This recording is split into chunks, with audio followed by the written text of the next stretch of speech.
রসুন ও দুধ একসাথে খেলে কি হয়? রাসূলুল্লাহ সাল্লাল্লাহু আলাইহি ওয়াসাল্লাম তিনটি জিনিস ফেরত দিতে নিষেধ করেছেন। বর্তমান বিজ্ঞান গবেষণা করে দেখেছে একজন মানুষের জন্য এই বিষয়গুলো অত্যন্ত উপকারী। প্রিয় দর্শক, আজকের ভিডিওতে আমরা জানব দুধ সম্পর্কে। আল্লাহ রাব্বুল আলামিন পবিত্র কোরআনে কি বলেছেন এবং রসুন ও দুধ একসাথে খেলে কি হয়। দুধের বিষয়ে আল্লাহ রাব্বুল আলামিন সূরা নাহলে বলেছেন, গৃহপালিত পশুর মাঝে তোমাদের জন্য রয়েছে শিক্ষা এবং আমি গরুর বিষ্ঠা ও তার অস্থিমজ্জা থেকে তোমাদের বিশুদ্ধ দুধ পান করাই, যা অত্যন্ত সুস্বাদু। সুবহানাল্লাহ। আল্লাহর রাসূল বলেন, তাদেরকে যখন দুধ দেওয়া হবে তখন তোমরা তা পান করো এবং সাথে সাথে একটি দোয়া পড়ো, আল্লাহুম্মা বারিক লানা ফি, অর্থ হে আল্লাহ, তুমি আমাদের এই দুধের মাঝে বরকত দান করো। সুবহানাল্লাহ। প্রিয় দর্শক, দুধ এবং রসুন যদি একসাথে বেটে খান তাহলে আপনি এত পরিমাণ উপকার পাবেন যে আপনি আশ্চর্য হয়ে যাবেন। এর মাঝে আপনি অনেক রোগের নিরাময় খুঁজে পাবেন। এটি আপনার শরীরে যত প্রকার খারাপ ব্যাকটেরিয়া আছে সেগুলো ধ্বংস করে দেবে।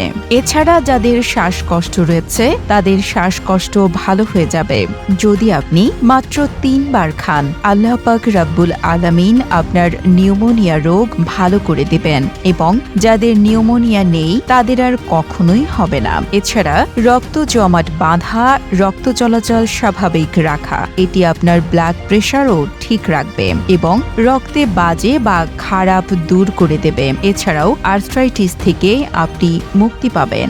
যারা অনেক দিন যাবৎ ঘুমোতে পারছেন না তারা এই রসুন এবং দুধের মিশ্রণ খেলে ভালো ঘুম হবে। ঠান্ডা কাশি দূর হয়ে যাবে ইনশাআল্লাহ। প্রথমে হালকা গরম দুধ গ্লাসে নিন, তারপর রসুন বেটে বা ব্লেন্ড করে তার সাথে মিশিয়ে দিন। অতঃপর 1 গ্লাস দুধ আপনি রাতে ঘুমোতে যাওয়ার আগে খেতে পারেন। সপ্তাহে অন্তত 3 দিন খেতে পারেন। যদি কেউ নিয়মিত খেতে চান তাহলেও খেতে পারেন, সেটা আরো ভালো। সেই সাথে আপনি 1 চামচ মধুও খেতে পারেন, কারণ যে ব্যক্তি এ খাবারের পরে 1 চামচ করে মধু খায় তাকে রোগ নিয়ে আর চিন্তা করতে হবে না ইনশাআল্লাহ। প্রিয় দর্শক, আল্লাহর রাসূল সাল্লাল্লাহু আলাইহি ওয়াসাল্লাম বলেছেন, তোমাদের কাছে যদি দুধ নিয়ে আসে কেউ কখনোই ফেরত দেবে না। তিরমিজি শরীফের হাদিস। এছাড়াও আরো 2টি বিষয় বলা হয়েছে, সেটা হচ্ছে বালিশ এবং সুগন্ধি, এগুলো ফেরত না দেওয়ার কথা বলা হয়েছে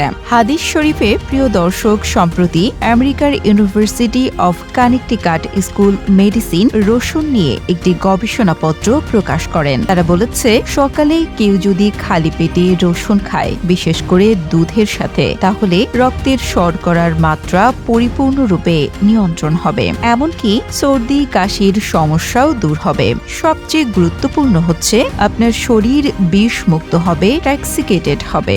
আল্লাহর রাসূল সাল্লাল্লাহু আলাইহি ওয়াসাল্লাম মেরাজের রাতে তার উম্মতদের কাছে প্রমাণ করেছেন। হযরত জিবরাইল আলাইহিস সালাম মেরাজের রাতে প্রিয় নবী হযরত মুহাম্মদ সাল্লাল্লাহু আলাইহি ওয়াসাল্লামের সামনে 2টি পানি ও পেশ করেন, তার একটি দুধ। তারপর রাসূল সাল্লাল্লাহু আলাইহি ওয়াসাল্লামকে যে কোনো একটি গ্রহণ করার কথা বলা হয়। আল্লাহর রাসূল মধুকে বাদ দিয়ে সর্বপ্রথম দুধকে গ্রহণ করেছেন। সুবহানাল্লাহ। এই প্রতিবেদন তৈরিতে তথ্য ও উপাত্তের সাহায্য নেওয়া হয়েছে আলোর পথ নামক ফেসবুক পেজ থেকে। আর এতক্ষণ আপনারা সঙ্গে ছিলেন বিশ্ব বাংলার। এভাবেই সঙ্গে থাকুন, আমরা তো ফিরছি নতুন নতুন প্রতিবেদন নিয়ে। একই সাথে আপনি যদি বিশ্ব বাংলার পেজটিকে ফলো না করে থাকেন তাহলে এখনই ফলো করুন। ধন্যবাদ।